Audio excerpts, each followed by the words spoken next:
Na carona de Thiago Assad e Guilherme Manocchio, a gente continua falando de corrida, mais precisamente de um dos maiores aliados dos corredores, o tênis. Para quem corre há muito tempo já sabe, mas para quem está começando, sempre vale lembrar de algumas dicas importantes e que acabam sendo fundamentais para o futuro do corredor.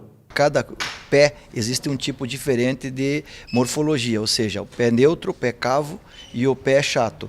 No caso, o pé que é o mais normal de todos aí. Então, a partir daí, os tênis começaram a se preocupar em fazer com que o tênis se adaptasse ao tipo de pisada e ao tipo de pé de cada um. Por exemplo, esse daqui que tem um design, tem um desenho diferente dos demais.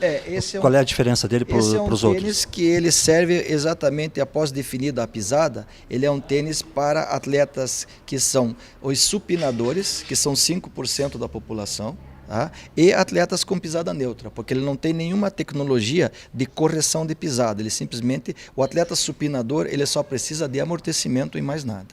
E o que é uma pisada supinada, uma pisada pronada, uma pisada neutra? Uma pisada supinada é no momento em que você faz o pouso, ou seja, o teu apoio do calcanhar, e você inicia a parte plana do apoio do pé. Neste momento, quando o pé está inteiro no chão, você define a pisada. Quando você inicia a fase negativa da corrida e você transfere todo o peso para um pé só, é neste ponto que você define a pisada. Então, normalmente, o supinador é aquele que vai ter todo o desgaste do tênis na parte de fora. Se você olhar essa sola aqui, ela tem toda a parte externa dela mais reforçada do que a parte interna. É onde acontece o pouso e onde acontece todo o apoio do tênis nessa parte. Então eles precisam de muito amortecimento. É o detalhe desse tênis, Tadeu?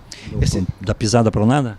Esse tênis é um tênis que ele difere dos demais tênis porque ele tem uma borracha de densidade diferente, onde a pessoa que pisa para dentro, ao pisar, ele vai fazer com que a pessoa corrija a sua pisada e mantenha a pisada normal e reta. Por isso essa diferença de cor sempre na parte interna do pé, que é onde mais força o pronador.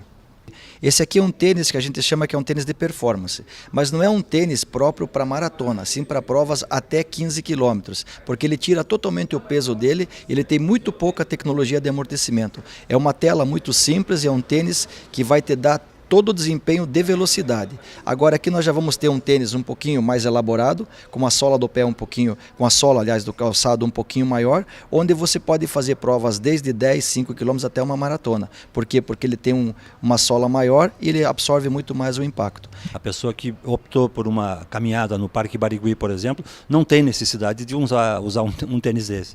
Teria ou não teria, tudo depende do tempo que você vai caminhar. Se você é um caminhante, que hoje a gente considera um caminhante, pessoas que caminham de 1h30, 2 horas, que são caminhadas longas, precisa ter um tênis exatamente com o mesmo amortecimento, porque a transferência de peso é grande e normalmente caminhantes são pessoas com maior peso do que pessoas que correm, pessoas magras.